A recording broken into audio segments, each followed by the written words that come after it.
Europe 1 matin, il est 6h43. Bon réveil avec nous. Dans moins de 5 minutes, la revue de presse de Christophe Bordet. D'abord, la revue de presse internationale. Sur Europe 1, nous partons au Royaume-Uni. Bonjour Sarah Menaille. Bonjour. Vous êtes à Londres pour Europe 1, à la une de la presse britannique ce matin. De nombreux journaux se penchent sur le scandale informatique de la Poste après la publication de certaines des conclusions finales de l'enquête publique. Le scandale a peut-être coûté la vie à 13 personnes, titre le Guardian.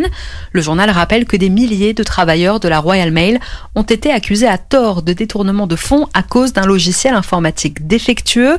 Une dizaine d'entre eux se seraient suicidés. La Poste a du sang sur les mains, titre le Daily Mail. Bilan humain désastreux, a choisi de son côté le Times.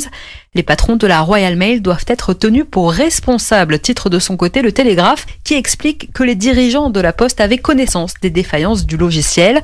Enfin, le Mirror estime qu'aujourd'hui, le retard dans le versement des indemnités aux victimes n'est rien de moins qu'un second scandale. Allez, on met le cap un peu plus à l'ouest pour l'Irlande. Clémence Pénard, vous êtes à Dublin pour Europe 1. Une image fait la une des médias irlandais.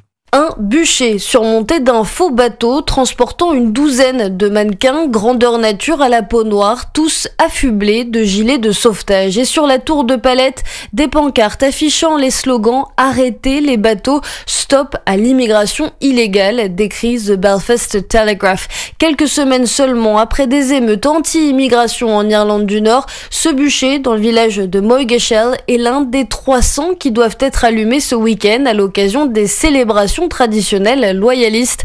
Avec seulement 3,4% de la population issue d'une minorité ethnique, la province est pourtant la région la moins multiculturelle du Royaume-Uni, rappelle The Guardian.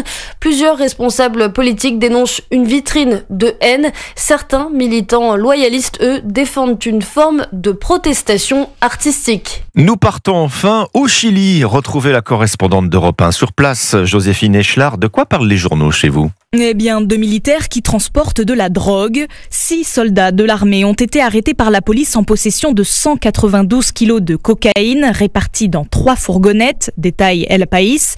Quelques jours plus tard, ce sont cette fois-ci 5 officiers des forces aériennes qui ont été surpris avec de la kétamine dans leurs valises lors d'un vol institutionnel. Dans les 2 cas, les militaires venaient du nord du Chili, près de la zone frontalière avec le Pérou, l'Argentine et la Bolivie, et considérée comme la porte d'entrée du crime organisé au Chili, rappelle le Diario U Chile. La radio Bio Bio pose quant à elle la question vers un narco-État.